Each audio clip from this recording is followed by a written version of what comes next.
Hello children, this is Shrimati Manisha Shrivastava, उच्च माध्यमिक शिक्षक from government higher secondary school Guraiya, district Chhindwara. Today we are going to learn a lesson from your book The Spectrum, that is textbook General English of class 12th, and we are going to learn lesson number 15, The Eyes Are Not Here. The lesson is written by Ruskin Bond and this is part 1 of your story. Here on the screen you are seeing the cover page of your textbook, that is The Spectrum. Children, see, the title of the lesson is The Eyes Are Not Here, written by Ruskin Bond, and on the screen you are seeing the picture of Ruskin Bond. And now let us know something about Ruskin Bond. Ruskin Bond is an Indian author of British descent. Ruskin Bond एक भारतीय लेखक हैं जो British मूल के हैं. He lives with his adopted family in Landour, Missouri, India. Ruskin Bond अपने गोद लिए हुए परिवार के साथ लैंडूर, मसूरी में भारत में रहते हैं. The Indian Council for Child has recognized his role in the growth of children's literature in India. Indian Council for Child ने रस्किन बॉन्ड के लिटरेचर को पहचाना, उसे महत्व दिया. तो बहुत सारे लिटरेचर से उनके मूवीज़ और टीवी शोज़ भी बने हैं, जिनमें से कुछ हैं सात खून माफ़. सात खून माफ़ नाम के उनके उपन्यास पर एक फ़िल्म भी बनी है, प्रियंका चोपड़ा जिसकी लीड एक्ट्रेस थी. और सात खून माफ़ का जो ओरिजिनल वर्ज़न है उसका नाम है 7 हस्बैंड्स ऑफ सुजानास. एक और उपन्यास है उनका, नॉवेल है द ब्लू अम्ब्रेला. एक और द ब्लैक कैट. ये मैंने कुछ ही नॉवेल्स यहाँ पर लिए हैं. इसके अलावा भी बहुत सारे उनके उपन्यास और शॉर्ट स्टोरीज़ हैं जो चिल्ड्रंस के लिए लिखे गए हैं. Now the turn comes about the awards. तो रस्किन बॉन्ड को पद्म भूषण और पद्मश्री जैसे प्रतिष्ठित अवार्ड्स के साथ सम्मानित किया जा चुका है. देखें बच्चों, स्टोरी के पहले ही हमारे सामने एक क्वेश्चन है, why would a blind man hide the fact that he is blind. एक अंधा व्यक्ति इस तथ्य को क्यों छुपाता है कि वह अंधा है. ये जो पिक्चर आप देख रहे हैं स्क्रीन पर, ये पिक्चर उस पूरी स्टोरी को जो वहाँ पर घटित हुई थी उस घटना स्थल का ये पिक्चर है. तो ये एक ट्रेन के कंपार्टमेंट का सीन है जहाँ पर लेखक बैठे हुए हैं. उनके सामने एक लड़की बैठी हुई है. देखें, लेखक जो है वो ट्रेन की बर्थ पे बैठे हैं, विंडो के बिल्कुल विंडो लेजियन है, विंडो के किनारे पर हैं, और लड़की उनके अपोजिट डायरेक्शन की सीट पर बैठी हुई है और वो भी अभी अभी ट्रेन पर चढ़ी है. तो ये जो कहानी का घटनाक्रम है, ये पूरा का पूरा इसी कंपार्टमेंट के अंदर का घटनाक्रम है. यहाँ ये ध्यान दें कि लेखक ने खुद के ऊपर घटित हुई घटना को इस कहानी के माध्यम से हमारे सामने रखा है.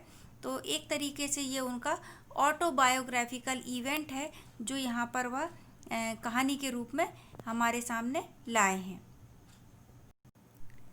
Let's start the story. कहानी शुरू करते हैं. I had a compartment to myself up to Rohana and then a girl got in. मैं कंपार्टमेंट में अपने रोहाना तक अकेला ही था और फिर एक लड़की अंदर आई. The couple who saw her off were probably her parents. जो जोड़ा उसे छोड़ने आया था शायद वो उसके पेरेंट्स यानी मम्मी पापा, अभिभावक थे. पेरेंट्स यानी अभिभावक. They seemed very anxious about her comfort and the woman gave the girl detailed instructions as to where to keep her things, when not to lean out of the windows and how to avoid speaking strangers. वो लोग लड़की की सुरक्षा के विषय में बहुत ज़्यादा चिंतित थे. उसके कंफर्ट, आराम के विषय में, कंफर्ट यानी आराम के विषय में बहुत ज़्यादा एंग्जियस यानी चिंतित थे. And the woman gave the girl detailed instructions as to where to keep her things.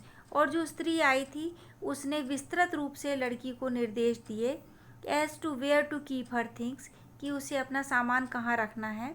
When not to lean out of the windows, खिड़की के बाहर कब नहीं झुकना है। And how to avoid speaking strangers, और किस तरीके से अजनबी लोगों से बात करने को टालना है। They said their goodbyes and the train pulled out of the station. उन्होंने उसे अलविदा कहा और ट्रेन ने भी अपने आप को स्टेशन से बाहर खींच लिया, यानी ट्रेन आगे चल दी। As I was totally blind at the time, my eyes sensitive only to light and darkness, I was unable to tell what the girl looked like. चूँकि उस समय मैं पूरी तरह से अंधा था, मेरी आँखें सिर्फ अंधेरा और रोशनी के प्रति चैतन्य थी। वो सिर्फ यही समझती थी कि बाहर अंधेरा है या उजाला है। I was unable to tell what the girl looked like. मैं ये नहीं बता सकता कि लड़की किस तरह दिखती थी। But I knew she wore slippers from the way they slapped against her heels. पर मैं ये जानता हूँ कि लड़की ने स्लीपर्स पहने हुए थे, क्योंकि स्लीपर्स की जो हील्स थी, एड़ियाँ थी, वो आके उसके पैरों पर टकरा रही थी। It would take me some time to discover something to about her looks. अब मुझे थोड़ा समय लगेगा कि उसके लुक्स के बारे में पता करने में कि वह कैसी दिखती थी। And perhaps I never would, और ये भी हो सकता है कि मैं कभी ये जान ही ना पाऊँ। But I liked the sound of her voice and even the sound of her slippers. पर मुझे उसकी आवाज़ बहुत पसंद आ रही थी, और यहाँ तक कि उसके चप्पलों का साउंड भी मुझे बहुत पसंद आ रहा था। Are you going all the way to Dehra? I asked. मैंने पूछा, क्या तुम देहरा जा रही हो? I must have been sitting in a dark corner because my voice startled her. मैं शायद अंधेरे कोने में बैठा हुआ होऊंगा, क्योंकि मेरी आवाज़ ने उसे चौंका दिया। स्टार्टल्ड यानी चौंका देना। She gave a little exclamation and said, I didn't know anyone else was here. उसने थोड़ा आश्चर्य व्यक्त किया और बोली, मैं नहीं जानती थी कि कोई और भी यहाँ पर है। Well, it often happens that people with good eyesight fail to see what is right in front of them. ठीक है, कभी कभी ऐसा भी प्रायः है, ऑफन यानी अधिकतर, प्रायः होता है ऐसा कि जिनकी अच्छी आँखें हैं, जिनकी दृष्टि अच्छी है, वो उन अपने आँखों के ठीक सामने रखी हुई चीज़ को भी नहीं देख पाते हैं। They have too much to take in. उन्हें बहुत सारी चीज़ें देखने के लिए होती हैं। आई सपोज, ऐसा मैं सोचता हूँ। Whereas people who cannot see or see very little have to take in only the essential. जबकि वो लोग जो देख नहीं सकते या बहुत कम देख पाते हैं, उन्हें सिर्फ आवश्यक चीज़ों को ही देखना होता है, इसलिए वो महत्वपूर्ण चीज़ों को आसानी से देख पाते हैं या समझ पाते हैं। I didn't see you either, I said, but I heard you come in. लेखक बोलता है, मैंने भी आपको आते हुए नहीं देखा, पर मैंने आपको अंदर आते हुए सुना। आई हर्ड यानी सुना। I wondered if I would be able to prevent her from discovering that I was blind. अब मैं सोचता हूँ कि क्या मैं उसे ये पता करने से रोक पाऊँगा कि मैं अंधा हूँ। I thought providing I keep to my seat it shouldn't be too difficult. फिर मैंने सोचा कि यदि मैं अपनी सीट पर बैठा रहता हूँ तो ये कोई बहुत कठिन बात नहीं होगी कि उसे पता ना चले कि मैं अंधा हूँ। The girl said, I am getting down at Saharanpur, my aunt is meeting me there. लड़की बोलती है, मैं सहारनपुर में उतरने वाली हूँ। My aunt is meeting me there. मेरी आंटी, आंटी यानी यहाँ पे चाची हो सकती है, मामी, ताई, बुआ, मौसी, क्योंकि इंग्लिश में आंट जो वर्ड है वो एक कॉमन वर्ड है सभी तरह के मैटरनल रिलेशंस के लिए। तो यहाँ पर हम मानते हैं उसकी चाची, तो मेरी चाची वहाँ पर मुझे मिलने वाली हैं। Then I had better not be too familiar, I said. Aunts are usually formidable creatures. फिर मैंने अपने आप ही कहा, अपने मन में ही कहा, तो फिर अच्छा है कि मैं इससे ज़्यादा पहचान ना बढ़ाऊं, क्योंकि आंटी जो लोग होती हैं बहुत ही फॉर्मिडेबल, डरावनी और प्रबल प्राणी होती हैं। Where are you going? She asked. उसने पूछा, आप कहाँ जा रहे हैं? To Dehra and then to Mussoorie. तो लेखक ने बोला कि पहले तो देहरा तक और उसके बाद फिर मसूरी तक. Oh, how lucky you are. I wish I were going to Mussoorie. मैं चाहती हूँ कि मैं भी मसूरी जा पाती. I love the hills. मुझे पहाड़ियाँ बहुत पसंद हैं. Especially in October. विशेषकर अक्टूबर के महीने में पहाड़ियाँ बहुत अच्छी लगती हैं, पसंद है मुझे. Yes, this is the best time, I said, calling on my memories. मैंने अपनी याद को बुलाते हुए कहा. कॉलिंग ऑन माई मेमोरीज यानी पुरानी यादों को मस्तिष्क में फिर से लाया और बोला, हाँ, अक्टूबर एकदम सही समय है, द बेस्ट, सर्वश्रेष्ठ समय है. The hills are covered with wild dahlias and the sun is delicious. इसी समय अक्टूबर के मंथ में पहाड़ी पूरी की पूरी ढकी हुई होती है जंगली डहलिया फूलों से. डहलिया एक फूल की प्रजाति है जो कुछ कुछ सनफ्लावर की तरह दिखता है.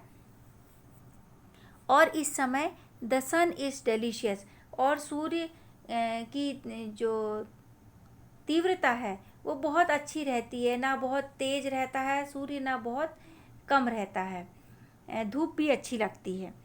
Most of the tourist have gone. अधिकतर टूरिस्ट जो बाहर से आए हुए रहते हैं वो लोग जा चुके होते हैं. And the roads are quiet and almost deserted. और सड़कें सूनी हो जाती हैं, लगभग शांत और खाली सूनी रहती हैं. डिजर्टेड यानी सूनी, सुनसान. Yes, October is the best time. हाँ, अक्टूबर बहुत सही समय है. She was silent, and I worried if my words had touched her, or whether she thought me a romantic fool. वह चुप हो गई थी. She was silent, वह चुपचाप थी. And I worried if my words had touched her. फिर मुझे चिंता हुई कि कहीं मेरे किसी शब्द ने उसे चोट तो नहीं पहुंचा दी, यानी मेरी कोई बात उसे बुरी तो नहीं लग गई. और whether she thought me a romantic fool, और कहीं वो मुझे एक रोमांटिक मूर्ख व्यक्ति तो नहीं समझती है. Then I made a mistake. और फिर मैंने एक गलती कर दी. What is it like? I asked. मैंने पूछा, ये कैसा दिख रहा है? She seemed to find nothing strange in the question. फिर मुझे ऐसा लगा कि उसे इस प्रश्न में कुछ भी अजीब नहीं लगा. स्ट्रेंज यानी अजीब या अजनबीपन नहीं महसूस हुआ. Had she noticed already that I could not see? कहीं ऐसा तो नहीं कि उसने पहले ही ये नोटिस कर लिया हो, ध्यान में आ गया हो उसको कि मैं देख नहीं सकता. But her next question removed my doubts. पर उसके अगले प्रश्न ने मेरी सारी चिंताओं को दूर कर दिया. Why don't you look out of the window? She asked. वो बोली, आप खिड़की के बाहर क्यों नहीं देख लेते हैं? I moved easily along the berth and felt for window ledge. मैं बर्थ के साथ साथ, बर्थ से चिपके चिपके खिड़की के पास पहुंच गया, और मैंने विंडो लेज यानी खिड़की की जो चौखट रहती है, लेज यानी चौखट, उसको महसूस कर लिया, छू के देख लिया कि हाँ, अब मैं खिड़की के पास पहुंच गया हूँ. The window was open and I faced it, making a pretence of studying the landscape. और विंडो खुली हुई थी और मैंने अपना चेहरा विंडो की ओर कर लिया. आई फेस्ड इट यानी विंडो की तरफ चेहरा घुमा लिया making a pretence of studying the landscape, और ऐसा दिखावा करने लगा कि मैं वहाँ के नज़ारों का या जो लैंडस्केप है, भू क्षेत्र है, उसका अध्ययन कर रहा हूँ। प्रिटेंस यानी दिखावा करना। I heard the painting of the engine, मैंने इंजन का हाँफना, इंजन का जो चलने का जो साउंड रहता है वो मैं सुन रहा था। The rumble of the wheels, rumble of the wheels यानी पहियों की गड़गड़ाहट। पहिए जब चलते हैं तो एक निश्चित लय ताल में उनकी आवाज़ सुनाई पड़ती है। And in my minds I could see the telegraph post flashing by, और मैं अपने मस्तिष्क की आंखों से ये देख रहा था कि टेलीग्राफ के पोस्ट यानी जो टेलीफोन लाइन के जो खंभे लगे रहते हैं वो एक के बाद एक गुजर रहे हैं। अब मेरे यानी ट्रेन आगे बढ़ते जा रही है और वो खंभे पीछे की ओर जाते जा रहे हैं। Have you noticed, I ventured, that tree seems to be moving while we seems to be standing still. क्या आपने ये नोटिस किया है कि जब ट्रेन आगे बढ़ती है तो ऐसा लगता है कि हम स्थिर खड़े हैं और पेड़ जो हैं वो मूव कर रहे हैं। That always happens, she said, वो बोलती है ऐसा तो हमेशा होता है। Do you see any animals, क्या तुम्हें कोई जानवर दिखाई देते हैं? Hardly any animals left in the forest near Dehra, तो देहरादून के आसपास, यहाँ पे देहरा जो शब्द है वो देहरादून के लिए यूज़ किया गया है। तो देहरादून के पास के जंगलों में मुश्किल से ही अब कोई जानवर बचे हैं।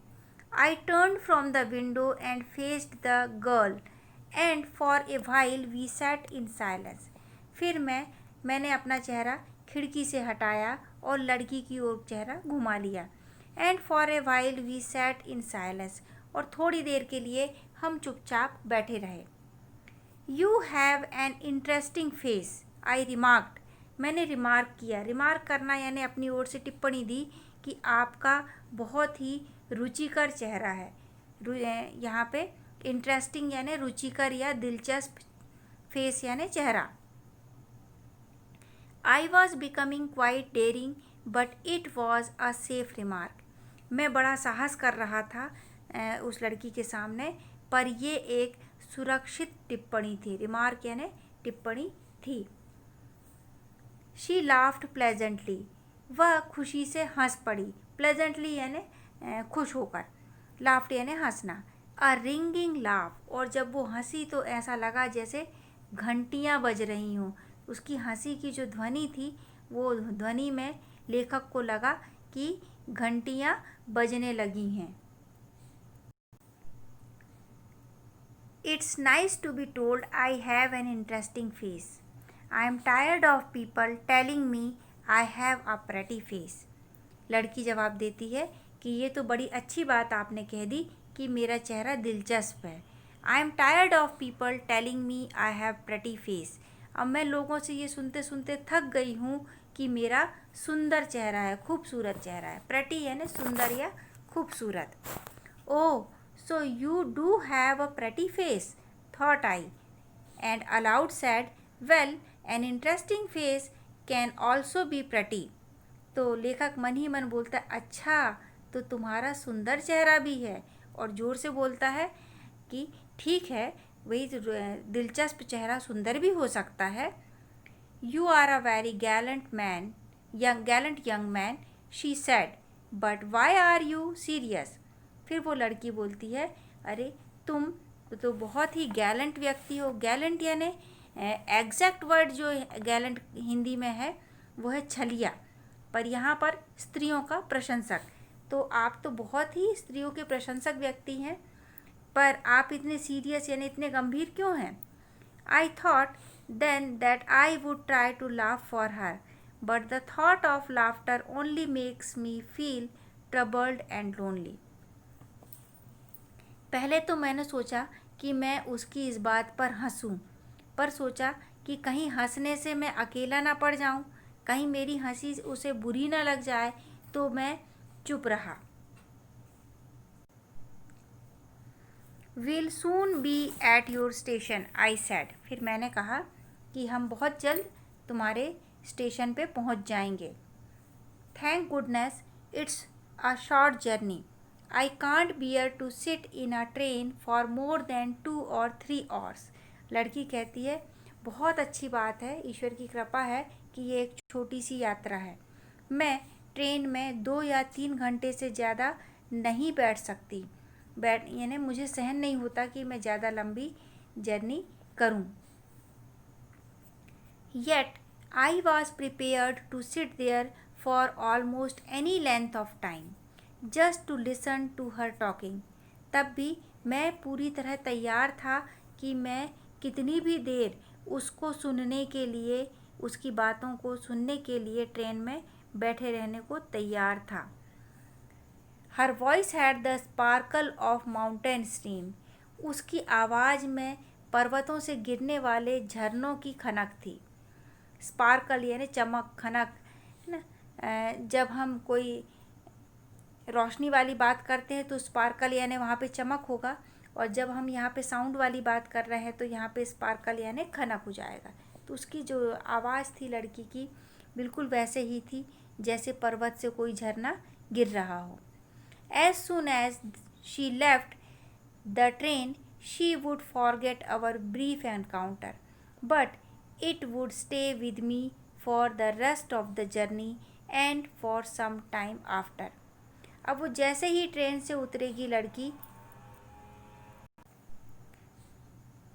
तो वो हमारी इस मुलाकात को भूल जाएगी। ब्रीफ यानी संक्षिप्त, एनकाउंटर यानी सामना, मुलाकात।